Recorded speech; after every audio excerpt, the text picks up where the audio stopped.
Ang kape ay tinuturing na isa sa mga pangunahing pagkain na kinasanayan ng bawat pamilya. Itinuturing itong pangalawa sa gasolina sa dami ng naibebenta nito sa mga pamilihan taon-taon. Ito ay nagtataglay ng antioxidant na lumalaban sa mga sakit at nagpapalakas sa katawan. Ngunit ito ay may taglay ding iba't ibang sangkap na nagbibigay ng pagkakasakit sa ating katawan katulad ng asukal at ng caffeine. Apektado ng caffeine ang tatlong bahagi ng ating katawan tulad ng utak, mga daluyan ng dugo, at puso.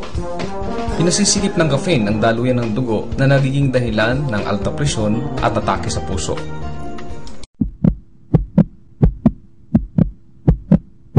Ang caffeine ay matatagpuan sa soft drinks at anumang inuming may soda, gayun din energy drinks at kape.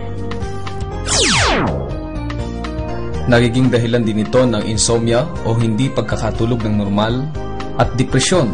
Dahilan ito sa epekto ng caffeine sa utak at daluyan ng dugo.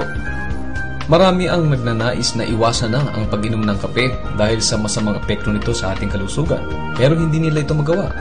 Gusto nilang magkape na hindi na ilalagay sa panganib ang kanilang kalusugan. Huwag mag-alala, kaibigan. Meron yan sa Dynafarm. Sa loob ng maraming taon ay pinagbuti ng Dynafarm ang paglikha ng mga produkto na makatutulong sa kalusugan ng lahat. Lalong-lalo na ang kapeng hindi lang masarap higupin, kundi punong-puno ng sustansya na nagbibigay lakas. Isa na dito ang Tongkat Ali Coffee. May taglay na vitamin E na 5 beses na mas masustansya kaysa sa ginseng. Ito ay galing sa ugat ng halamang Tongkat Ali na sa loob ng mahabang panahon ay ginagamit na lunas sa mga iba't ibang bansa sa Asya laban sa mga malalalang pagkakasakit. Ginagamit din itong lunas sa malaria at sa mataas na lagnat.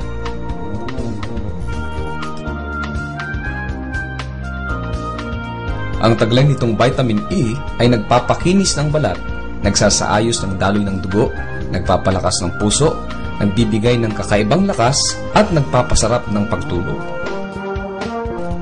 Pinatataas din ng Tongkat Ali ang produksyon ng testosterone na nagpapalakas sa similya ng lalaki upang mabuo ang sanggol sa sinapupunan ng babae.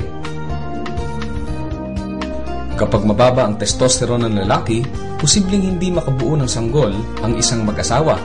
Dahilan ito sa mahinang similya ng lalaki o tinatawag ding hormonal imbalance. Napatunayan sa pag-aaral na itinataas ng Tongkat Ali ang testosterone ng lalaki hanggang 480%.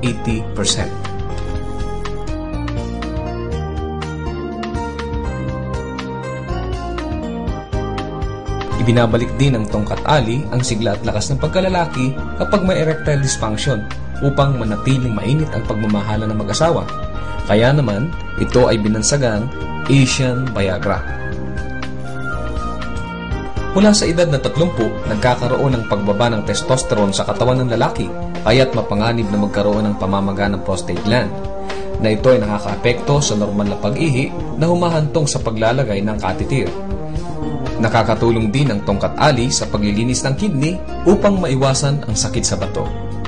Tumutulong din ang Tongkat Ali na pataasin ang produksyon ng pulang dugo upang maiwasan ang anemia at maging leukemia. Tumutulong din ang Tongkat Ali upang palakasin ang baga, upang labanan ang hika, pagkahapo o anumang problema nito. Pinalalakas din ng Tongkat Ali ang buto dahil sa taglay nitong calcium. Isipin po nating palagi, prevention is better than cure. May oras pa tayo na paghandaan ang anumang mangyayari sa hinaharap. Huwag nating ipagpaliban sapagkat ang kalusugan ay kayamanan. Kapag nawala ang kalusugan, lahat ng bagay pawang walang kabuluhan.